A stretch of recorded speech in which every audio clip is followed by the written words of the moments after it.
Merci, mon cher ami Guillaume. Je voudrais quand même faire un petit rappel de l'histoire de l'Afrique. Au lendemain des indépendances, comme vous l'avez dit, il y avait moins de 3 dizaines d'États qui étaient souverains. Disons-les souverains, entre guillemets, bien sûr.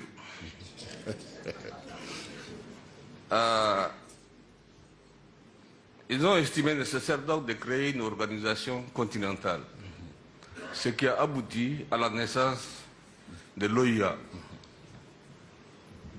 Cette organisation continentale s'est fixée et s'est donné des objectifs et une vision assez claire. En termes d'objectifs et de vision, c'était d'unir le continent, lutter pour la décolonisation totale du continent et abattre aussi l'apartheid. 40 ans après, 50 ans après, 40 ans après je dirais, nous nous sommes rendus compte que l'OIA avait rempli sa mission, ses missions et ses visions aussi. Donc il fallait donc donner maintenant une nouvelle vision à une organisation nouvelle du continent, ce qui a abouti à la création de l'Union africaine. Le traité de l'Union africaine, c'est à la disposition de tout le monde, et lisez-le, vous le savez, qu'est-ce qu'il y a à l'intérieur. Il y a une vision et il y a des objectifs bien précis. Qu'a-t-on fait, nous, depuis la création de l'IA 1999?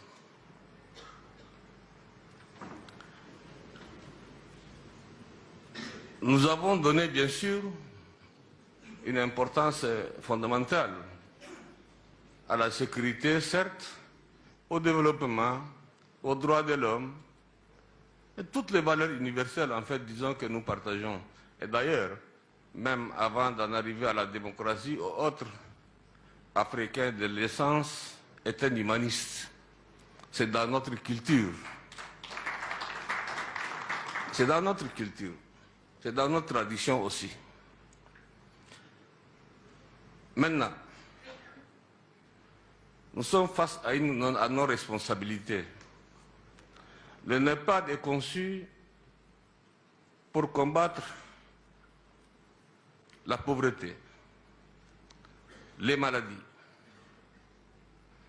et aussi toute forme de mauvaise gouvernance et instaurer dans le continent les valeurs universelles de paix, de la démocratie et de la bonne gouvernance. On peut regarder aujourd'hui avec recul et dire que si l'OIA a rempli sa mission, l'Union africaine fait aujourd'hui face à de nouveaux défis qui sont à Paris. Le terrorisme, ça s'appelle. La piraterie maritime.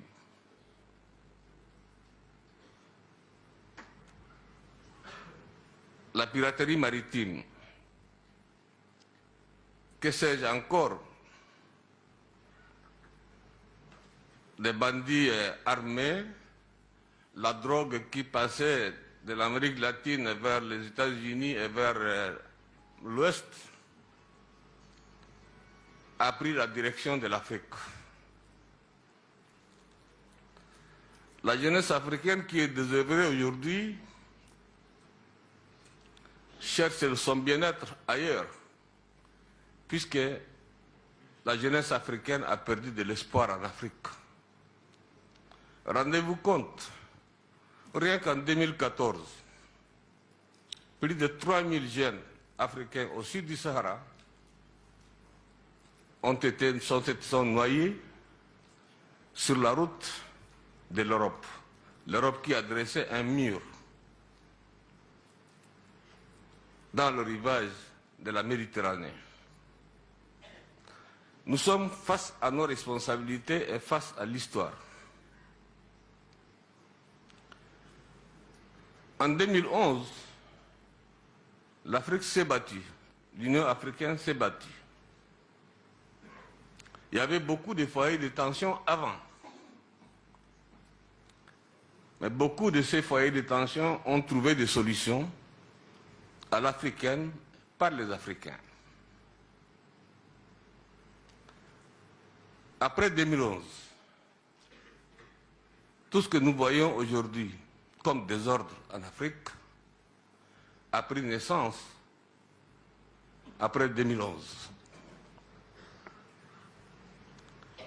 Nous savons tous, et nous avons tous assisté, en tant qu'Africains, vous le dites, à une violation flagrante, en fait, disons, l'un des, je dirais, aspects le plus important, contenu dans le principe de l'OIA et qui a été reconduit aussi dans le principe de l'Union africaine. L'intangibilité des territoires hérités de la colonisation, c'est un principe sacré. On ne nous a pas demandé, nos amis européens, occidentaux, quand ils ont attaqué la Libye.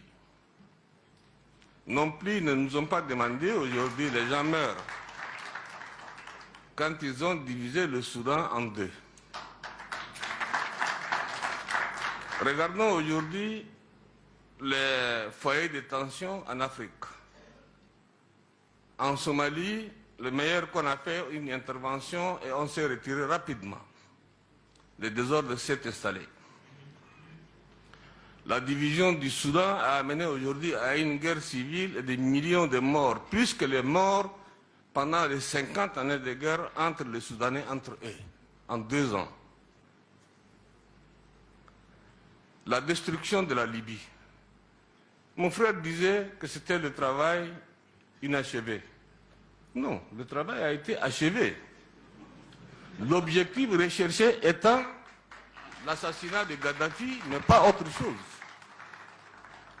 Pas autre chose. Donc, disons-nous que le travail a été achevé. Mais ce qu'il n'a pas eu, c'est le service après-vente. C'est le service après-vente qu'il n'y a pas eu.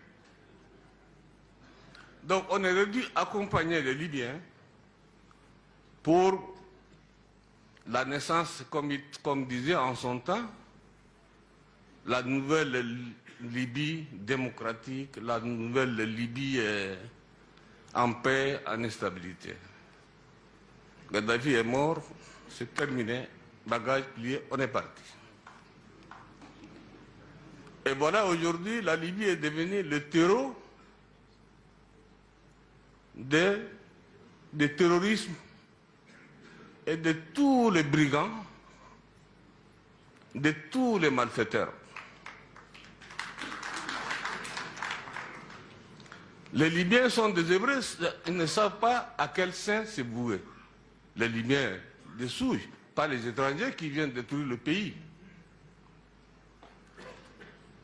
Le Mali, c'est une conséquence directe de la destruction et du désordre de la Libye. Le Boko Haram n'avait pas de force, du matériel. Le Boko Haram, c'est aussi une conséquence directe de la destruction de la Libye. Au Cameroun, la guerre Boko Haram au Cameroun, c'est aussi les conséquences directes de la destruction de la Libye.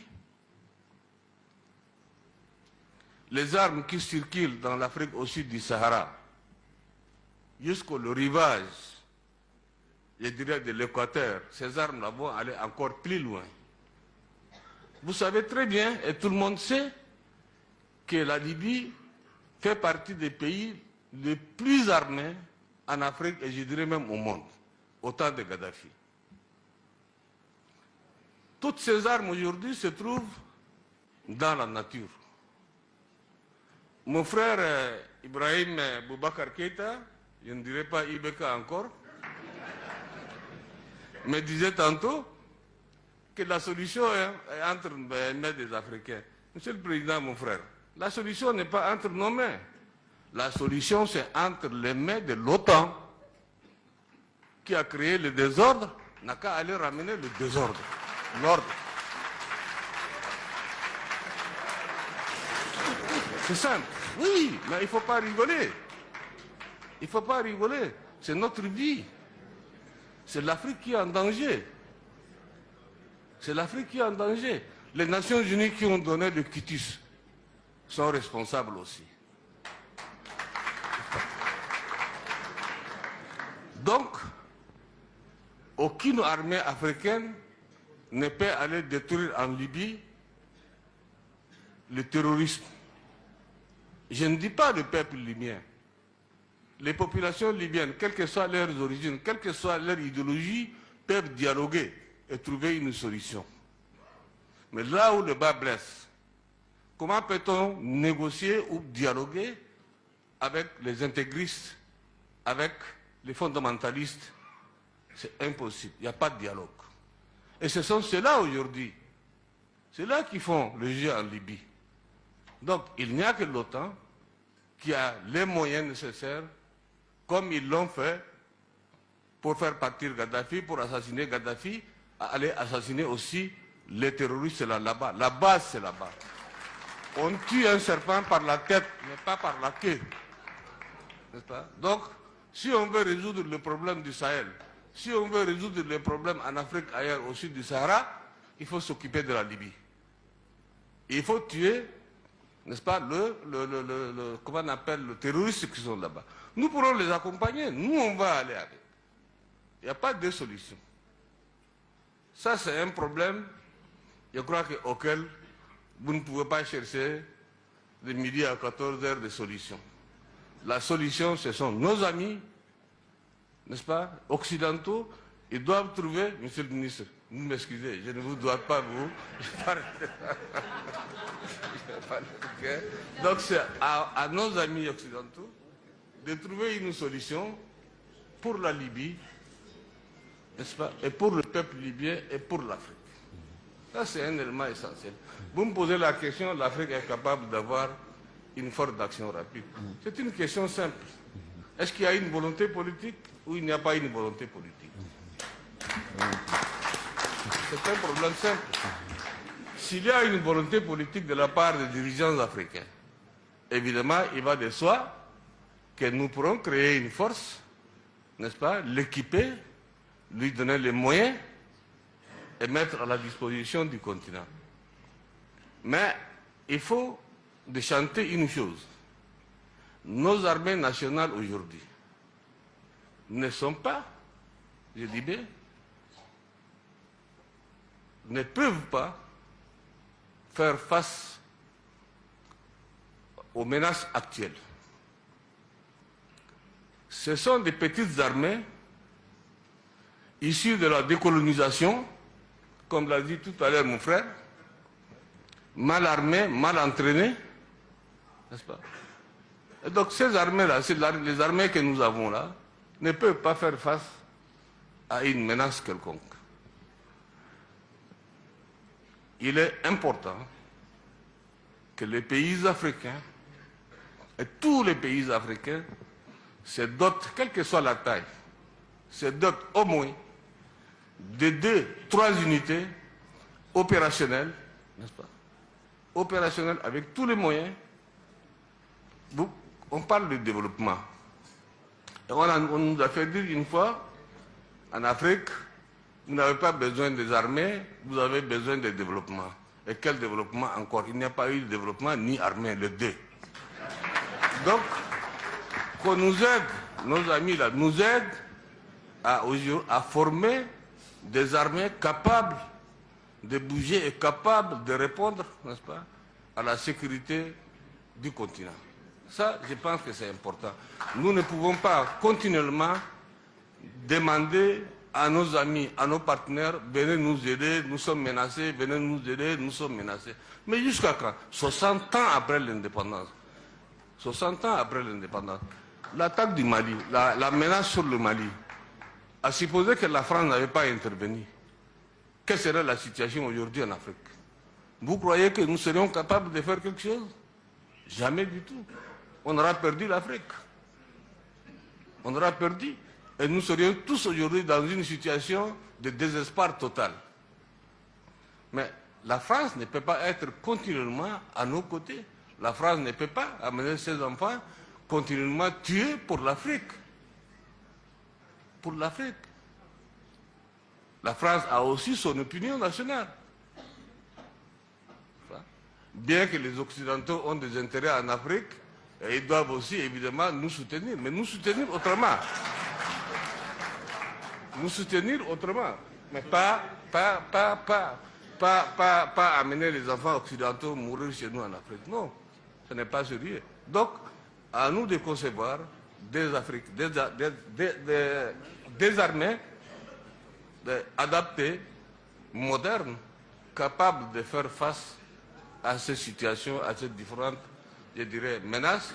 Et je suis certain que nos partenaires, en particulier par nos amis français et les autres, nous aideront, n'est-ce pas, en matière d'équipement et autres. Il y a aussi un élément quand même important. Excusez-moi, mais ça ne fait pas partie de votre peut-être question, mais je vais quand même parler de cela. On parle de la sécurité africaine. Un continent, 54 pays,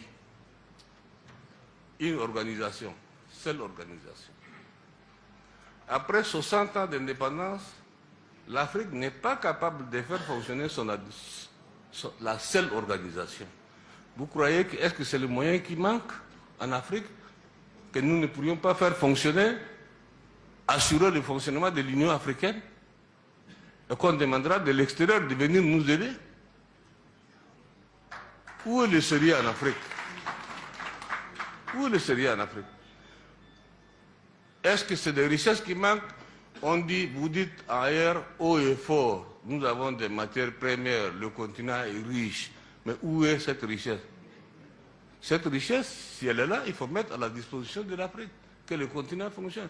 Nous ne devons pas continuer à être un poids pour nos partenaires. Nous devrions sortir de cette giron-là et nous assumer en tant que des gens souverains, des pays souverains, des hommes souverains, des femmes souveraines. Et assumer, nous assumer. Et cela, il y a évidemment, tout le monde peut le dire, la responsabilité la plus grande incombe aux dirigeants africains. Mais ça, pas seulement aux dirigeants africains, à la société civile africaine, aux partis politiques africains et à la masse, les jeunes et les femmes. Les jeunes et les femmes. Donc, mon cher ministre Godio, donc il est possible, s'il y a la volonté, il y a des politiques, de créer une armée au bénéfice du continent. Et cette armée, s'il y a encore la volonté politique, peut être sous le commandement unique, pas des pays, mais de l'Union africaine, seule de l'Union africaine. Vous ne pouvez pas créer une armée et consulter 50 chefs d'État pour actionner. Non. Non. Il y a l'Union africaine, seule l'Union africaine peut donner encore donc peut voir la nécessité d'employer l'armée ou de ne pas employer l'armée. Voilà, je ne sais pas si j'ai répondu à votre question, mais je suis allé plus loin.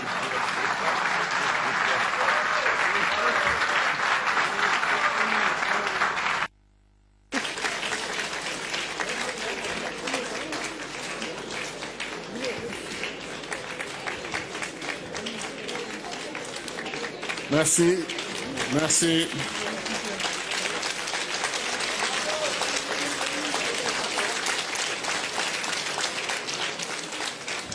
Monsieur le Président, vous avez non seulement répondu à nos questions, mais vous nous avez même offert un bonus.